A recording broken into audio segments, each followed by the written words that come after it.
to this movement. And to talk about regenerative agriculture, I really do need to acknowledge here that the idea of living in reciprocity with the land and soil instead of extracting from it is not a new concept.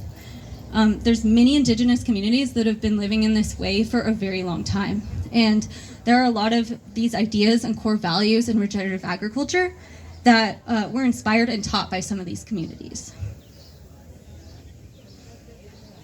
So regenerative agriculture is really focused on addressing issues through repairing our relationship with soil as we farm instead of trying to control it. It's systems thinking instead of isolating any given issue, knowing that soil health is really tied into planetary health and human health. Focusing on soil health, these farming practices can have an impact on local water cycles by absorbing the rainwater and infiltrating it to replenish groundwater instead of causing runoff. Carbon sequestration and storage below ground to reduce the amount of atmospheric carbon through photosynthesis and soil aggregate building. Increasing the resilience of our food systems so that our food systems and farms are a lot more resilient if a big rainstorm comes. There's less prevalence of erosion or pests and diseases. Our plants have stronger immune systems. Reducing the amount of inputs farmers need to grow foods on lands with degraded or non-living soils. So if there's a lot of biology in the soil that's helping the plants get what they need, you don't have to add as much to the soil. Helping to restore the connection between farmers and the land that they are interacting with, which in turn can change the way we see our planet, the food we eat, and other living beings, and so much more. I'm really drawn to this way of farming. I think that we need to approach growing food and tending the land in a way where we don't see ourselves as the experts, but we see ourselves as the students and the participants. Always be listening and learning and holding on to that sense of awe and curiosity because there's still so much we don't know. I believe that if we take care of the soil, that the soil will take care of us. And if we extract from the soil without giving back, then the soil will give until it can no longer give. And I really don't want that to be the story of our lifetime or for future generations. I'm not quite done. I'm almost done. I wanted to read some more quotes from some more local farmers. This is Palm Hill Farm. When you create an environment that fosters active soil biology, you optimize your ability to successfully grow on a given site. Life in the soil is what allows nutrients to be available to plants. On one hand, you could have perfectly amended soil, but without robust soil biology, there is no guarantee that it will be accessed by the plants. On the other hand, you could have soil that is lower than optimal in a nutrient, but have it be more bioavailable to plants due to the soil life being more active. I just have two more quotes from local farmers. Moon Carrot Farms, this is in Eureka. Soil health is the backbone of regenerative farming, playing a pivotal role in the vitality of our crops and the sustainability of our agricultural systems. When we prioritize the well-being of our soils, we unlock a plethora of benefits. Healthy soil is a vibrant ecosystem teeming with an unfathomable amount of diverse organisms that work together to enhance nutrient availability, improve soil structure, and suppress pests and diseases. Soil provides support for plants' roots to explore and absorb essential water and nutrients. Additionally, robust soil health promotes water infiltration and retention, reducing the risk of erosion and water pollution. By nurturing our soils, we not only foster the long-term viability of our farms, but also contribute to the preservation of our environments and the health of future generations. Last one. This is Table Bluff Farm again. Healthy soil is a balanced living ecosystem that promotes growth, decay, and nutrient recycling for the environment in which it exists. And all these quotes I gathered from a couple of local farmers that I've connected with, and it was really nice reading all of those. It just makes, I think we all already know this, but we are in a community with really awesome farmers who are really thoughtful about the way that they're tending the land. Okay. So we've been adopting regenerative earth practices on our small farm that's on the North Fork of Elk River. And I'm happy to share with you all a couple of things that we're doing. And just to remind you that one of the core tenets is context. So what we're doing on our farm and in our space might not be what everybody else should be doing, or, every place is different. Just to set the scene, we live on 7 acres along Elk River, but we only farm on about 2 acres, so it's very small scale. We grow annual and perennial foods, medicines, as well as raise pigs, chickens, and ducks. So on our farm, we practice no-till. We try to incorporate a lot of organic local materials like grass clippings, wood chips, compost, manure, leaf mold, to help build the soil and add local microorganisms. We also use some of these materials to mulch with to cover the soil surface. We plant cover crops to keep the soil rooted, feeding microbes and building soil. And this is really important because this last year our cultivated space flooded in the rain. And it was kind of scary. I thought our garden was just gonna wash away, but it held together, so I saw it happen. Those microorganisms really, they did good. Instead of chemical fertilizers, we make our own fermented fertilizers out of local plant material, such as nettles, which are really high in calcium and nitrogen, rainwater, and leaf mold to feed our garden beds. We,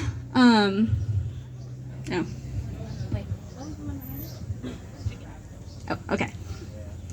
I think that was that one. So we integrate our animals to help reduce pests like slugs and bugs, and their droppings are also really rich in nutrients. I think it actually kind of helped to revive our pasture, which was in kind of a sad state when we bought the property from the previous owners, but I think the animals really helped bring it back to life. We also grow many different varieties of foods and medicines, adding to the diversity of our space. Oh wait, sorry, go back. Sorry. Okay. Another thing we do is we're just constantly observing. I try to spend some time each day just literally looking at our land and just like, what does the soil look like? What do my plants look like? What kinds of bugs do I see? What's blooming? What's fruiting? What's the weather like? And I know this sounds kind of a lot, but like I literally write everything down because I like to look back, and I think that you can learn a lot just through observation and spending time in one space. And I'm still learning. I'm still new to the land I live on, and I know that I'll change things as I go. But I know that it'll always be like a core value and priority for me to take care of the soil because it will have such a significant ripple effect on the rest of the land, along with the river that flows by.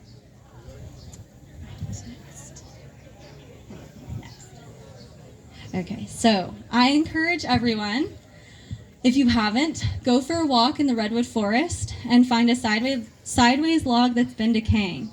Look at it from top to bottom, and the bottom might be transitioning back into soil. If it is, carefully lift up some of the decaying wood. You might be able to see little fungal threads stretched and connected all throughout, working hard.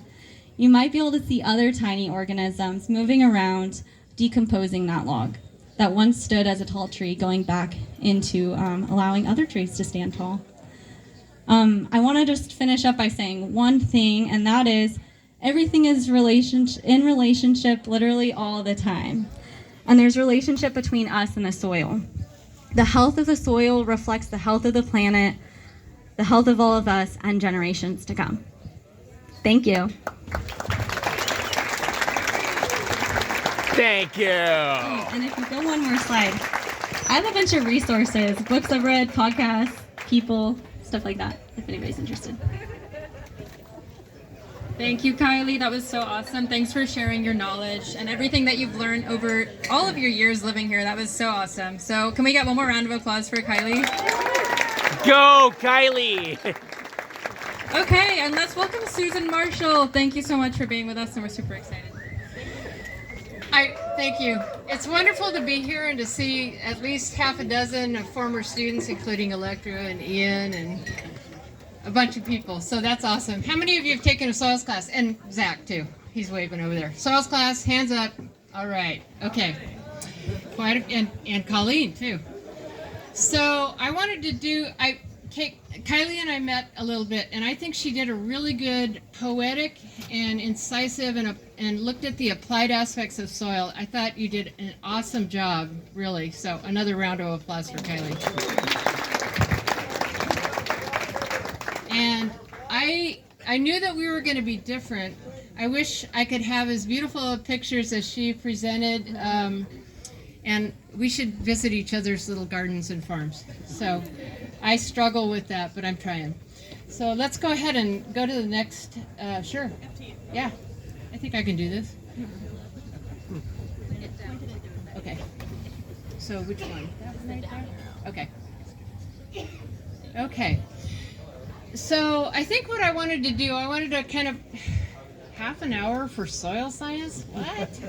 I wanted to boil it down to 3 kind of thoughts or topics to talk to you about tonight. One is just kind of looking at the history of soil science, and I think it's been dominated to some degree by what I would call agricultural chemists. And the second part, Kylie talked a lot about soil organic matter, and I think concepts at a scientific level are evolving, changing, and our understanding of what soil organic matter is changing. And this is a little bit personal for me too, because when I was an undergraduate at UC Riverside, I did stuff in a soils lab that has completely been debunked now. So, you know, stuff changes. People's ideas about soil really change as time goes on and as we have new techniques. And then finally, how many of you know anything about DNA? Everybody should raise their hand on that one. How many of you know that there's been a big revolution? And, you know, anyway, we'll talk about that. Okay, so while at HSU or Cal Poly Humboldt, I've taught Intro to Soil Science, Origin and Classification of Soils. What else? How about forest and range soils? Now we call it soil management and erosion control, soil physics, soil microbiology, soil fertility, soils and anthropology. That was a one-shot deal. And so I feel like, gosh, I'm like the kid that my brother when I was maybe 13 or 14 said, you know, you're a real dilettante. And I thought, okay. And then I went and looked up the word, and it said, you know, it's like not a very nice way of saying you're a jack of all trades. But it turns out that my life has been kind of defined by having to do a lot of different things. And that's okay. Maybe I'm like a hyphal filament or something, going through a lot of different places. But I think, without being arrogant about it, it's been having to teach all these different courses, plus a bunch of range courses too. And Electra's out there somewhere. Where are you, Electra? She's still getting beer. Okay. It's really given me a license and an excuse to talk about a lot of different things, or to think about soil from a lot of different perspectives, not just a poetic engineering perspective, which is what I would call yours. So let's talk just a little bit about human beings and how they deliberately started addressing soil. And roughly speaking, this goes back about 10,000 years. These little spots on the map are centers of origin of agriculture, when people first started actually deliberately planting plants and gathering the seeds to eat. And some of these places are in the Eastern Mediterranean and Western Asia, and what they call the foundational crops were emmer wheat, einkorn wheat, barley, peas, lentils, vetches, chickpeas, and flax. As we know, in the New World, we owe many important crops to South America and Mesoamerica: potato, beans, squash, tomatoes, peanuts, coca. And in Asia, almost 6,000 years ago, they were growing rice and soy and different kinds of beans there. So our interaction with soil goes back a long time. And these people had names according to color. They had an understanding of soil a long, long time ago. What I'm going to talk about is a little bit more westernized, but I wanted to give a shout out to our ancestors who did this a long, long time ago. Early Western soil scientists. Charles Darwin was one of the earliest soil scientists. He spent many, many hours studying earthworms and thinking about soil forming processes. And I'm what they call FERPed. I'm in an early retirement program, so this is helping me identify some stuff that I want to go back and read more about. I'd like to go back and read Darwin's original work on earthworms. Vasily Dokuchayev is often called the father of modern soil science. He was a Russian, and pedology is the study of soils as they occur naturally. So he started thinking about how soils are distributed across the landscape. Justus von Liebig, I wrote up there, but Liebig was the father of soil chemistry, started working with that. And then another one that I pulled out, there's many, many people. Selman Waxman, we always mention because he's the only soil scientist that ever got a Nobel Prize. And that was for his team. There was some argument about this, but he and his team discovered streptomycin, which is an antibiotic, which was produced by streptomyces. So that's pretty important too. Just to talk about a legacy of agricultural chemists, one thing that I'd like to do in my life is I'd like to visit Rothamsted in England, and they started long-term experiments in cultivation and agriculture in around 1843. So they have plots that have been continuously managed or manipulated for well over 175 years. And I'd love to go and see this. And what they were trying to do is they were trying to look at crop yields using inorganic fertilizers. So this is a real shift away from the ancient peoples that we were looking at before.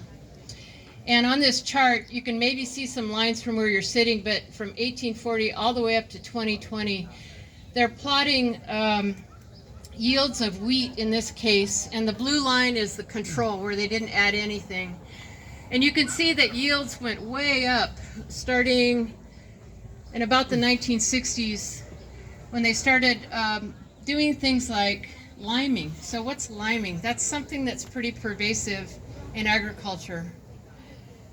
Liming is when your pH has gone down and you add ground up oyster shells or some kind of calcium carbonate or calcium oxide to manage the pH of soils. That's something that's gone on for a long time, and the pH of soils will influence whether the nutrients can be taken up by plants or not. They also, you can see on here, in some of the plots, they used modern cultivars, so they may have changed up the plants a little bit.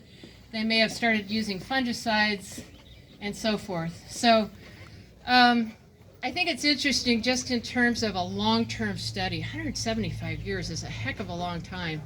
And one of the things that we need to value most in scientific endeavors is not just going out and doing an experiment for 3 months and saying, oh, this is what it's all about. It needs to be a long-term kind of examination.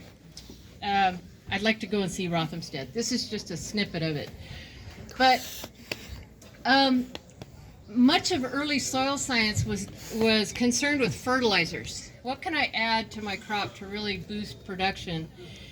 And one of the most monumental factors here was the Haber-Bosch process. I don't know if I made you read the Fixing Nitrogen book, but German scientists, besides they were also trying to do things to make explosives and weapons of war at the same time, but the nitrogen, the ammonium that resulted from this process was a revolution in fertilizer and fertility. This is the golden age of the soil chemists, I'd say. Think about it. We're bathed in how much nitrogen right now? We're all swimming, we're all breathing in. How much? 70 or 80% dinitrogen. It's 2 nitrogen atoms bound by 3 bonds. It's really a hard bond to break. That's why it's kind of inert, and when we breathe it in, nothing happens. But some of the legumes that Kylie was showing in her field there have the ability to fix that nitrogen or break that nitrogen apart, the triple bonded nitrogen, and make it available to plants as ammonia and whatnot. Anyway, Haber and Bosch, through extreme energy inputs, found a way to actually break apart that nitrogen so that it could then be used in fertilizers. Big time in the age of soil chemists. Another person that we talk about that was primarily an agricultural chemist was Hans Jenny. And he lived between 1899 and 1992. He was from Switzerland. I think he had some time in Missouri, but he was at UC Berkeley. And in 1941, he wrote a very seminal book about factors of soil formation. So all my students out there know when I say CLORPT, I'm talking about the factors of soil formation. CLORPT stands for climate, organisms, relief, parent material, and time. Those are the things that influence the kind of soil that you have. Kylie was talking about context. This is what shapes the context in any given place. Is your soil derived from serpentines up there on Horse Mountain? It's going to be different. Is it formed here, or is it formed in the Mojave Desert, with all other things being equal? So you can see Hans Jenny was a fellow that really pitched kind of a good mental framework for understanding soils.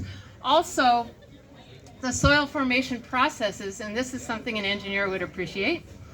It's like a conservation equation, or it's a mass balance, or it's an energy balance.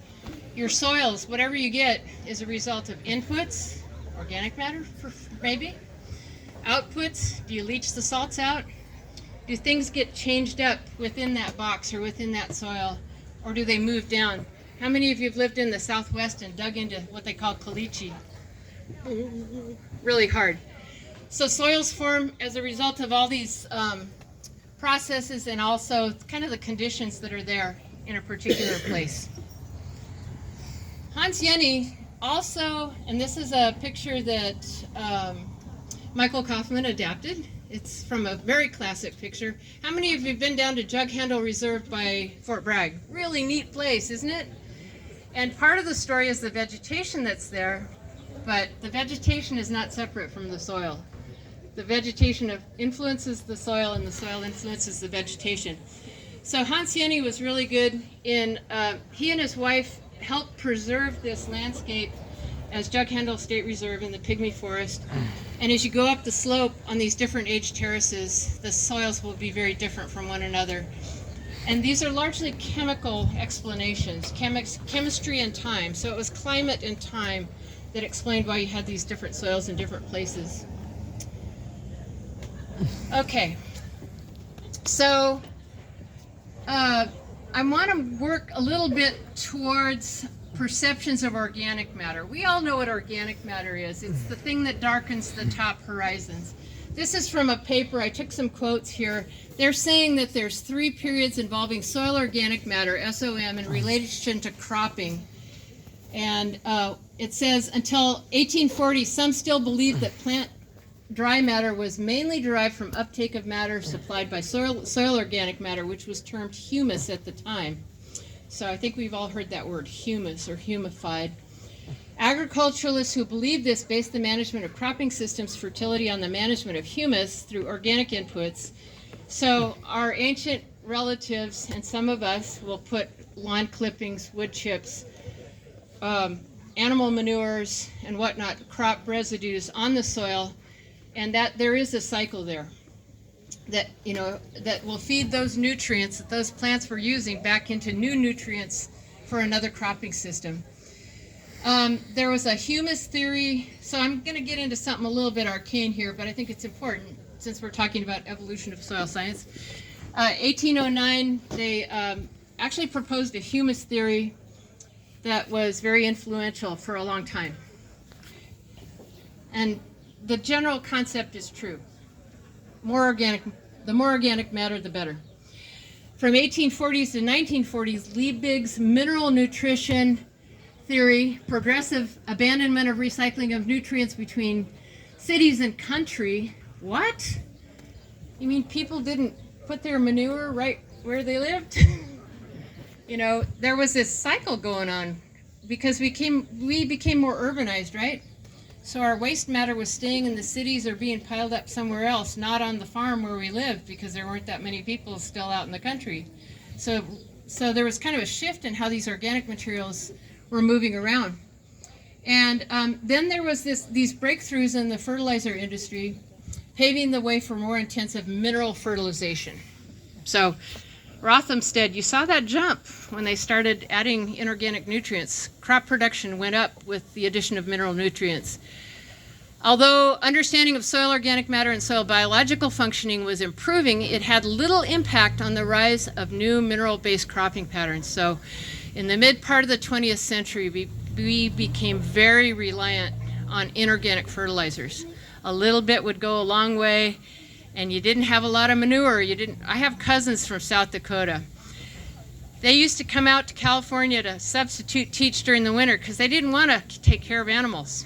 They were big wheat farmers, but they definitely didn't have the manure cycle going on there. They'd rather make money substitute teaching in California, and they hated the winters. So there was really a separation. There was no organic matter really going on to their farms. This is kind of a deviation. I'll tell you the good part is that they use no-till now, but they still use a lot of herbicides. So, and they keep life in the soil, but they still do use a lot of herbicides. So there's trade-offs. Now, since the 1940s, soil organic matter has been gaining recognition as a complex bio-organo-mineral system. It's not just manure, it's a bio-organo-mineral system. The soil chemists have to start thinking about biology. They can't just call it SOM and mineral nutrients. And this was a pivotal indicator for soil quality and agroecosystems fertility. So we're coming out of that monolithic inorganic kind of approach. And it turns out this is where it gets, well, have you ever seen any products like this that says now with humates or now with fulvic acid or something like that? Raise your hand if you've seen a product that says that advertises this. What the heck is this?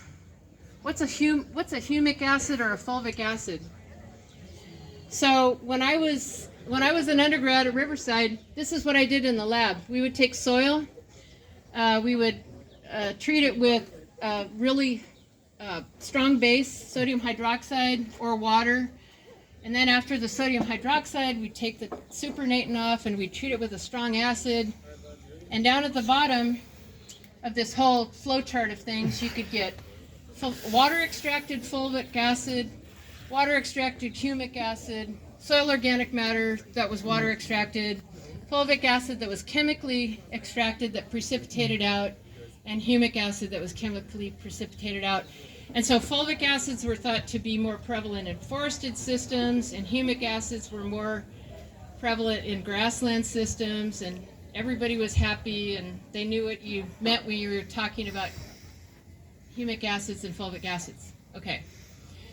How do you measure organic matter? You either do this chemical extraction method, or you take your soil and you weigh it dry and you burn the crap out of it, and then you weigh it again, and you can say by difference that's how much soil organic matter there is. So that's a really gross thing. You could probably do it with a Bunsen burner. Or you burn it and you have an instrument that measures the gases that come off, like carbon dioxide or whatever it is. So this is where we were in the 80s, 1980s, 1970s, 1980s. But the problem is, and this, you can't see the whole slide here, but the problem is that fulvic acid and humic acid aren't real. They're the crap you get out at the end after you've treated it with alkaline and base and acid. It's like what I made in the lab. And my professor at the time was trying experiments where he would complex, humic acid with copper, see how it would pick up copper and everything. Except these things don't occur in nature. They're an artifact of what you do in the lab, right? So that was kind of weird. So right now there is a big evolution right now, and Lehman and Klaber have been talking about this for quite a while. This is a paper from 2015 where they're talking about the chemical extract, I think, is on the left-hand side. But they're saying, no, there is no fulvic acid or humic acid naturally occurring in soils.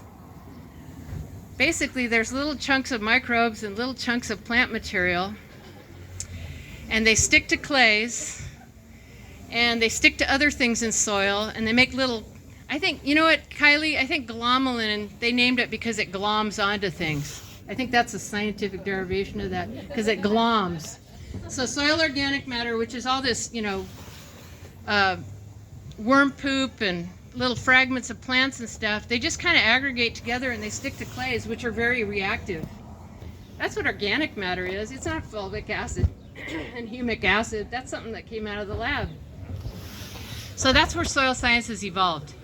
And the reason that we know, the reason that we know some of these things, and this is a bigger kind of consolidated view of what soil organic matter is, the reason that we know these things is because chemistry and the instrumentation has gotten better, so we can look at soil and we can analyze it without treating with acid and base and all this other stuff. We just look at it the way it exists. Solids are hard to study. Things in solution are easier to study, but solids are hard, or semi-solids are harder to put an instrument on, okay? But the technology's gotten a lot better, so we can kind of understand that it's not this weird, really heavy molecule. It's smaller agglomerations of molecules.